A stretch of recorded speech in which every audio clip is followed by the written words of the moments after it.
dans le 8e arrondissement de Paris.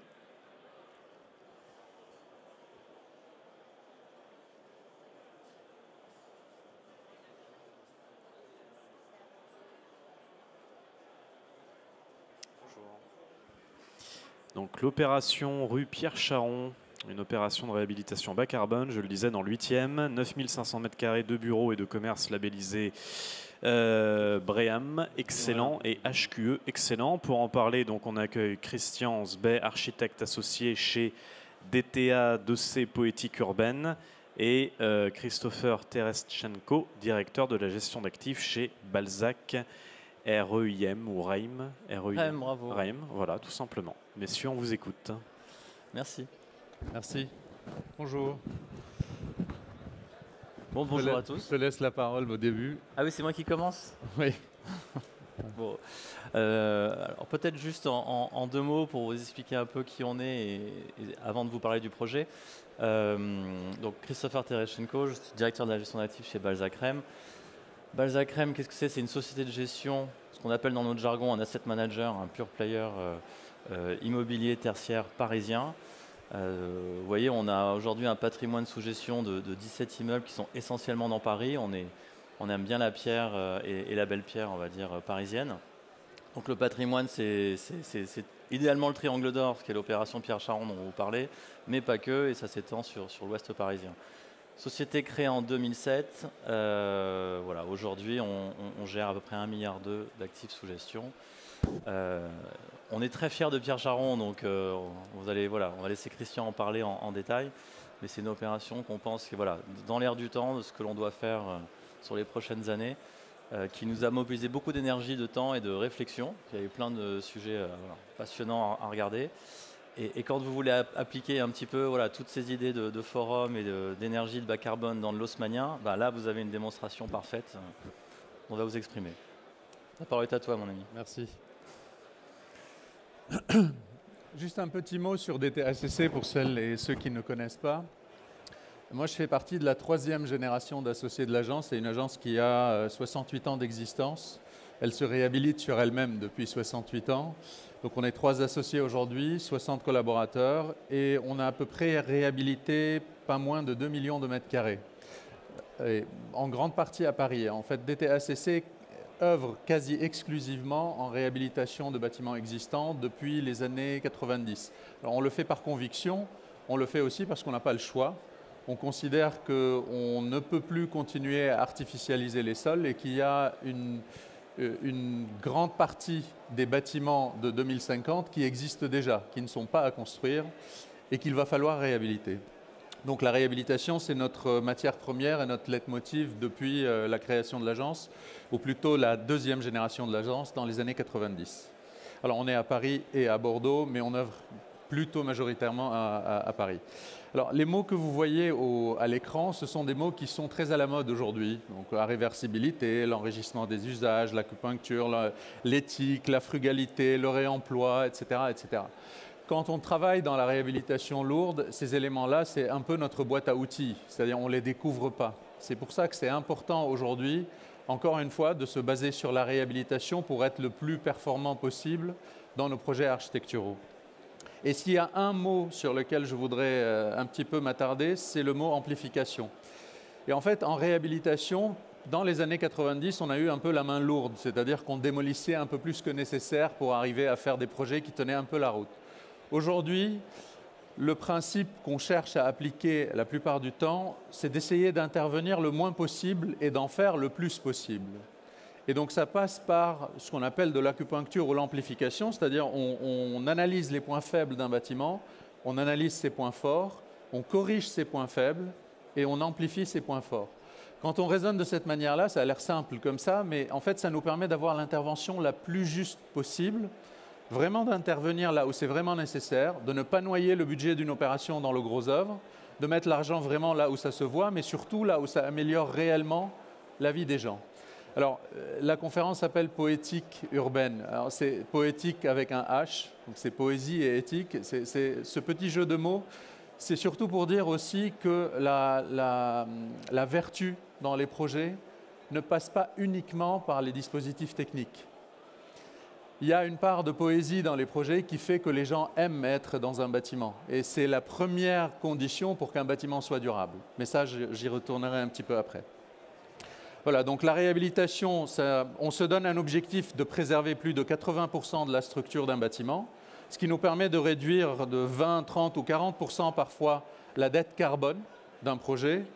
On essaye de maximiser le réemploi avec un minimum de 15% et évidemment, il y a 0% d'artificialisation du sol puisque le bâtiment existe. Donc une fois qu'on a préservé la structure, on l'adapte, on rajoute des usages, on rajoute de la capacité à résister au temps et donc le bilan carbone est amorti sur le long terme. Parce que là aussi, le bilan carbone n'est pas uniquement une question de choix de matériaux, c'est aussi le matériau, il dure pendant combien de temps on amortit sa dette, etc. Donc il faut avoir, comme on dit en anglais, the big picture en tête. Et donc une fois qu'on a préservé, adapté, on transmet. Et donc à chaque fois, on donne 20, 30 à 40 ans de vie à un bâtiment. Il y a 5 bâtiments d'ailleurs de l'agence qu'on a réhabilités 2 fois. Une première fois par la génération précédente, fin des années 90, début 2000, et une deuxième fois, donc ma génération, depuis 10 ans, ou 5 ans plutôt.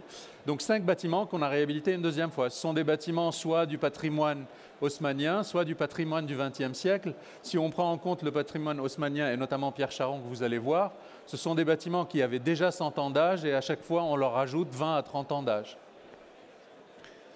Et donc ce qui nous permet aussi d'user de la densification, c'est-à-dire quand on reconstruit la ville sur elle-même, on a aussi la possibilité de densifier, on augmente la valeur des actifs et on réduit l'étalement urbain.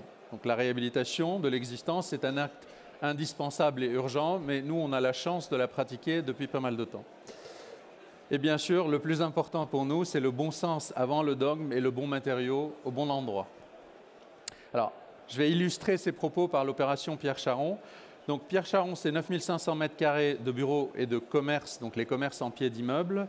Elle est labellisée BREEAM Excellent et HQE Excellent. Au-delà des labels, il faut aussi avoir plutôt une démarche de préserver au maximum un bâtiment. Les labels, c'est bien, mais ça ne suffit pas à notre sens. Et puis un label, c'est 60% ou 70% de bon sens architectural quand on conçoit correctement les bâtiments, et le reste, c'est un petit peu de technique. Donc, la rue Pierre Charon est une perpendiculaire aux Champs-Élysées. Il s'agit de 2 bâtiments. En fait, ce sont 2 bâtiments haussmanniens un peu frères qui ont toujours plus ou moins fonctionné ensemble. C'est plutôt des frères jumeaux avec des cours carrés. Ils fonctionnaient ensemble, mais pas tout à fait très bien. Tout le socle au niveau de la rue, il avait été un petit peu saccagé par les différentes interventions de commerce. Et toute la toiture des 2 bâtiments, elle était un peu hétérogène, avec des difficultés d'exploitation, une difficulté de circulation. Ils avaient les pathologies classiques, disons, des bâtiments de cette époque, de très beaux étages bas avec de belles hauteurs, et ensuite des choses qui se passaient un peu mal en toiture, qui se passent mal au niveau de la rue.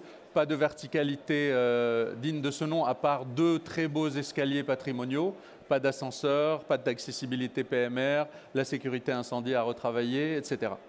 Donc on aurait pu avoir je dirais, une intervention d'architecte maximaliste. On a vraiment choisi d'être le plus juste possible et vraiment d'intervenir là où c'est nécessaire. Donc d'ailleurs, quand vous voyez l'image avant et l'image après, il faut vraiment faire le jeu des 7 erreurs. En fait, on a retravaillé surtout le couronnement du bâtiment de manière à avoir un plateau de bureaux qui fonctionne correctement comme les étages bas. On a reconstitué l'ensemble de la façade qui est au niveau de la rue, donc en pierre, et on a retravaillé d'ailleurs tout le couronnement avec une charpente en bois. Donc là aussi, le bois aujourd'hui, c'est un matériau dont le bilan carbone n'est plus approuvé. Nous, on ne l'a pas choisi parce qu'il a un super bilan carbone. On l'a choisi parce qu'il y a un bon sens dans le fait de dire qu'une charpente d'un bâtiment haussmannien qui est déjà en bois, si je reconstitue une partie, je la continue en bois. Donc ce n'est pas une question de dire je veux absolument imposer tel matériau ici et tel matériau pour cocher la case. Donc ça, c'est vraiment le bon sens qui nous a guidés pour travailler le bois en couronnement du bâtiment et la pierre, bien sûr, au niveau de la façade. Donc la vue de l'autre côté, donc toujours les toitures qui sont relativement hétérogènes et plutôt interrompues. Et l'idée, c'est de reconstituer aussi un plateau qui correspond un peu plus aux plateaux qui sont en partie basse. Et vous voyez la verrière qui est la plus proche de nous. Donc c'est une verrière qui est aussi réalisée en charpente structurelle bois, sérigraphiée, et qui donne aussi accès à un espace extérieur. Parce que dans les bâtiments de bureaux, pendant très longtemps, on accordait de l'importance à la lumière et moins d'importance à l'air. L'accès à l'air est tout aussi important. Donc avoir des espaces extérieurs et des fenêtres qui s'ouvrent dans des bâtiments de bureaux, plutôt que de travailler dans un aquarium, c'est toujours intéressant. Voilà, encore une vue axonométrique. Voilà, en coupe.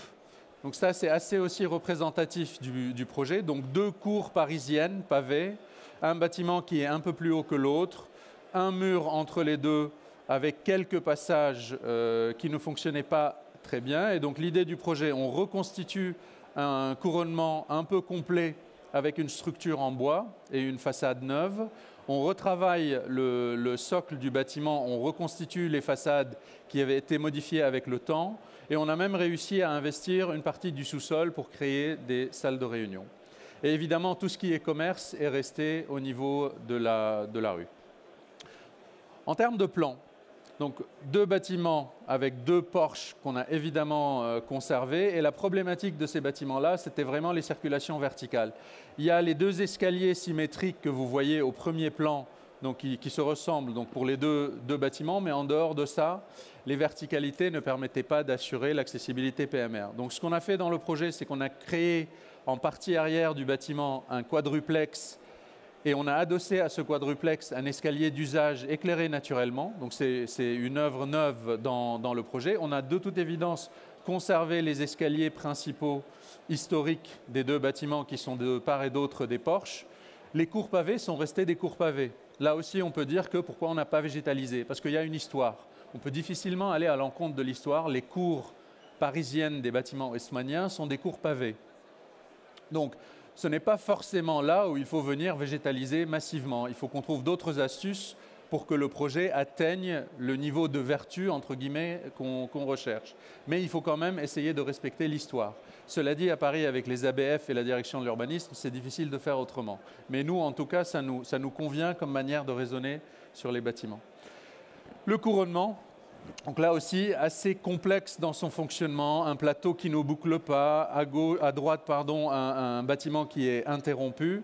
Donc là aussi, l'idée du projet a été de recréer un étage courant complet. Les 2 ascenseurs, donc du quadruplex, il y a 2 ascenseurs qui arrivent et qui desservent ce dernier niveau et qui donnent accès soit au plateau à gauche, soit à droite directement vers cet espace que vous allez voir tout à l'heure, qui est un espace sous verrière avec un accès à une terrasse. Et accessoirement, cette verrière, elle permet aussi au plateau de bureau du bâtiment de droite de boucler sans être à l'extérieur, donc d'éviter les notions de cul-de-sac, etc. Et en fait, l'idée, dès le départ du projet, a été de dire comment est-ce qu'on raisonne de manière à ce qu'on ait l'impression que ça a toujours été comme ça. C'est une posture un peu bizarre pour un architecte de dire que je voudrais que mon intervention disparaisse plutôt qu'elle ne soit mise en avant. Mais en réhabilitation, c'est souvent le cas. Il faut avoir un peu de subtilité dans l'intervention et mettre l'accent sur un élément ou 2, là où c'est vraiment nécessaire, et plutôt mettre en valeur un bâtiment existant et son histoire. Et en tout cas, c'est ce qu'on a cherché à faire sur Pierre Charon. Voilà, quelques photos du projet fini. Donc, tout le socle que vous voyez en pierre, le rez-de-chaussée et le R+1, ce n'était pas comme ça à l'origine.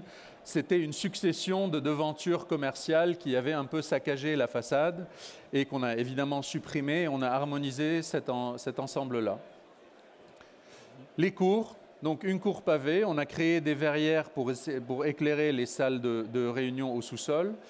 Le hall d'accès au bureau est en fait côté cour, c'est-à-dire que l'accessibilité du bâtiment de bureau, elle reste discrète. On a mis en avant les commerces sur rue et l'accès au bâtiment de bureau se fait par l'un des 2 porches.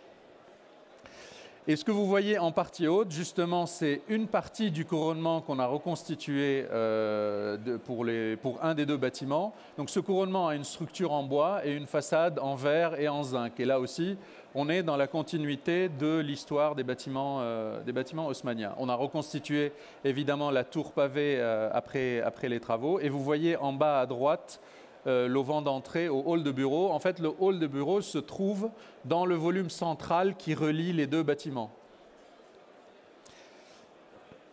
Les plateaux de bureau, en fait, c'est un bâtiment haussmannien. Donc, on avait quand même des reliquats de moulures, de décors, etc. Alors, tout n'était pas conservé. Ça avait là aussi été saccagé avec le temps. Il y a des parties qu'on a réussi à sauvegarder, donc comme les cheminées, la moulure principale grise que vous voyez tout autour de ce plateau. Et ensuite, on a moulé pas mal de moulures existantes et on les a reconstituées sur l'ensemble des plateaux.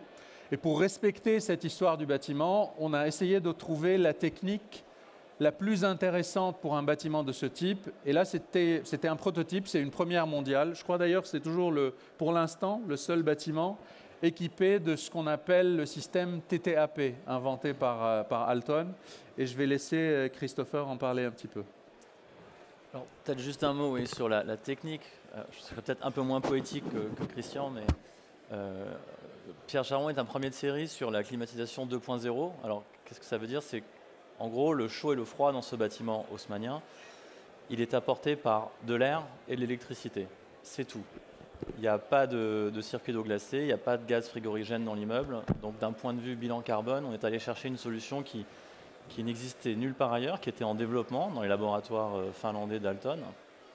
Et on a décidé de le déployer sur l'immeuble. Alors c'est assez technique, donc on ne va peut-être pas rentrer trop dans le détail, mais pour vous faire une image assez simple, vous connaissez tous l'effet Joule. Bon, peut-être que vous ne connaissez pas l'effet Peltier. L'effet Peltier, c'est le déplacement de chaleur, et en déplaçant de la chaleur, on rejette du froid.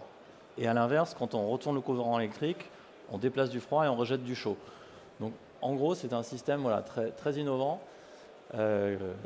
qui fonctionne tout seul par un système de poutres froides qu'on est venu cacher au-dessus des plafonds suspendus que vous avez vus dans les photos.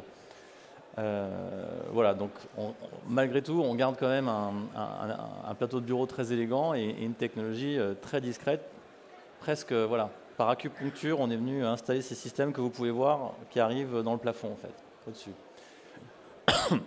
Non, avant le choix technique, évidemment, pour nous, l'intérêt, c'était d'avoir un élément qui s'intègre dans l'architecture haussmannienne sans la dénaturer. Et donc, les TTAP faisaient partie des solutions possibles. Et en tout cas, nous, on était ravis de la mettre en place sur ce projet. Et alors, le TTAP, alors ça, c'est le plan d'un étage courant. Alors, on aime bien ce plan parce que ça montre un peu toute l'ingéniosité qu'il y a derrière. Sans rentrer dans le détail, vous voyez qu'on vient irriguer en fait les plateaux. Donc ça, c'est si vous voulez, c'est un plan du plafond en quelque sorte. Vous voyez, vous avez le cheminement à la fois des gaines de ventilation, l'air apporté, l'air neuf et l'air extrait, et les poutres froides, les TTAP. Vous en avez une 50aine par plateau. Cette solution, en fait, on pense que ça mérite de la regarder parce que aujourd'hui, vous n'avez pas vraiment d'innovation majeure dans la CVC depuis 25 ans. Pour la faire assez courte. Et la poutre froide, avec de l'électricité, vous produisez du froid. Donc ça veut dire qu'en été, si vous arrivez à avoir une énergie propre, style panneaux solaires photovoltaïques, les panneaux chauffent, vous récupérez l'électricité et vous rejetez du froid dans les plateaux de bureau. Donc en fait, la consommation, quelque part, elle devient nulle. Et on aimerait bien aller vers cela. Bon, aujourd'hui, malheureusement, les architectes des bâtiments de France n'étaient pas du même avis que nous, on va dire. Donc on n'a pas les panneaux solaires, mais on consomme juste de l'électricité et pas de gaz frigorigène. Donc, voilà. Pourtant, on avait trouvé des panneaux solaires qui mimaient le zinc. C'est-à-dire qu'en fait, on n'y aurait vu que du feu. Mais les architectes de bâtiments de France, contrairement à nous, peuvent parfois être dogmatiques. Donc malheureusement, on n'a pas pu mettre autant de panneaux photovoltaïques qu'on aurait souhaité et qui aurait fait que ça aurait encore mieux fonctionné, sachant que ça fonctionne évidemment aujourd'hui. Alors c'est un projet où il y a évidemment ce mariage qu'on aime bien entre le patrimoine et la nouveauté. L'escalier qu'on a créé, donc c'est un escalier neuf éclairé naturellement par la façade. Et en fait, le positionnement de cet escalier, c'est un escalier d'usage qui est au dos des ascenseurs, parce que là aussi, on considère qu'il faut pousser les gens plutôt à utiliser les escaliers que constamment les ascenseurs. Mais pour faire ça et pour mieux se repérer dans un bâtiment, l'escalier doit être judicieusement placé. Et qu'en général, quand un escalier est entre les deux bâtiments et il est éclairé naturellement, on sait où on se trouve, donc on a plutôt tendance à le prendre que prendre les ascenseurs si on n'a pas envie d'attendre. Là aussi, c'est des solutions relativement simples. Il y a même un bâtiment aux États-Unis où l'architecte a fait le choix de faire en sorte que les ascenseurs ne desservent que 2 niveaux sur 2. Et c'est pour pousser, il y a évidemment un ascenseur PMR qui dessert l'ensemble des niveaux, mais les ascenseurs majoritaires du bâtiment, ils desservent seulement le premier, le troisième, le cinquième, et c'est justement pour pousser les gens à se rencontrer. J'aime bien cette photo parce que là aussi, la façade vitrée à droite, c'est une façade neuve, c'est une extension du plateau qu'on a créé, mais on a conservé la façade en pierre dans la continuité de la façade que vous voyez à droite. Donc on a tout simplement enlevé la baie et le garde-corps, mais la paroi en pierre a été conservée et elle fait partie maintenant du décor intérieur des bureaux. Parce que quand on va dans Paris et on va dans un bâtiment haussmannien, on a envie de retrouver aussi les marqueurs du bâtiment haussmannien. Donc ça, c'était l'état de la toiture avant, et ça, c'est après. Donc il y a eu cette reconstitution, évidemment, de cette toiture en zinc et de ce volume qui est complètement en charpente bois. Donc là, on voit des photos de ce volume-là. La verrière qu'on a reconstituée, ou plutôt qu'on a créée en partie haute. Et juste un élément important, là aussi, au-delà du choix du bois, dans le fait de rechercher un bilan carbone vertueux, c'est plutôt la quantité de matière qu'on utilise. Et en fait, la forme de la charpente qu'on a travaillé sur ce projet, elle est directement issue des efforts de charge et des efforts au vent. Et donc, en travaillant les diagrammes de charge, de poids et de vent, ça nous a donné la forme de la structure en bois qu'on a utilisée, de manière à utiliser le moins de matière possible. Plutôt que de généraliser une poutre qui prend en compte le moment au milieu qui a besoin de 40 cm de généraliser, on a travaillé la forme de la poutre de manière organique, de manière à ce qu'elle puisse utiliser le minimum de matière. Donc ça nous donne un objet sculptural qui, pour nous, au-delà de cet usage minimaliste de la matière, c'est plutôt la poésie qui s'en dégage qui nous intéresse. Parce qu'au final, un bâtiment est durable lorsque les gens ont envie de le préserver. Donc la notion de poésie, la notion de beau est importante dans les bâtiments et pas seulement le bilan carbone. Le bilan carbone, c'est certainement un instrument de mesure de la vertu, mais ce n'est pas représentatif d'un projet architectural réussi. Pour qu'un projet soit réussi, c'est tout ce qui est non mesurable, non quantifiable, qui crée une architecture réussie à l'épreuve du temps. C'est celle qui donne envie aux gens d'aller habiter dans un immeuble, d'aller y travailler et d'avoir envie de voir ce bâtiment perdurer dans le temps. C'est pour ça que nous, notre rôle en tant qu'architecte, au-delà des solutions techniques dans nos projets, c'est toujours faire rêver nos clients. Voilà, merci. Merci, merci Christian Sbey et Christopher Tereschenko pour nous avoir présenté cette belle opération. On a le temps pour une question dans la salle. Oui, madame. Merci, bonjour. Moi, j'avais des questions plus liées aux certifications, en fait, puisque vous en avez parlé brièvement au début. La manière dont vous le présentez, c'est que c'était un plus, mais pas un objectif. Moi, j'ai 2 questions. Je connais surtout la certification BREEAM, puisque je travaille dessus. Déjà, est-ce qu'il y a une adaptation du référentiel à l'ouvrage, puisqu'il y a quand même des aspects spécifiques liés à la conservation un peu du bâtiment haussmannien. Est-ce que vous avez fait un BREEAM, comme on appelle bespoke? Est-ce que ça vous dit quelque chose, ou est-ce que vous avez gardé les référentiels de base? Non, c'est le référentiel de base. Et du coup, c'est le rapport aux 2 certifications. Est-ce qu'elles vous ont challengé, ou est-ce que ça a été facile avec vos conceptions et vos idées aussi par rapport à votre expérience de pouvoir répondre à ces exigences qui sont quand même assez élevées dans les 2 référentiels? Alors, ce n'est jamais facile. La réhabilitation, c'est la science du prototype. Donc chaque cas est différent, chaque projet est différent. Et on ne peut pas dire que si on a fait 10 projets comme ça, le 11e va être simple. En revanche, notre manière d'appréhender le travail sur l'existant, je dois dire quand même que ça nous facilite la tâche au niveau des certifications. Quasiment tous nos projets sont triplement certifiés. mais ce n'est jamais, pour nous en tout cas, un objectif en soi. C'est toujours un plus à partir du moment où on conçoit un bâtiment qui est bien orienté, bien éclairé, bien protégé du soleil, mais en faisant rentrer suffisamment de lumière, où on peut ouvrir la fenêtre, où on a des espaces extérieurs, où on a choisi les bons matériaux aux bons endroits. Au final, on se rend compte que les certifications, là aussi, c'est du bon sens. C'est quelqu'un qui, d'abord, a une idée, une question de bon sens pour être vertueux, et ensuite, il a fait un référentiel. Ce référentiel, il a démarré par une idée. Nous, on a les idées, et donc elles collent la plupart du temps sur les référentiels. Donc non, ça n'a pas été super compliqué.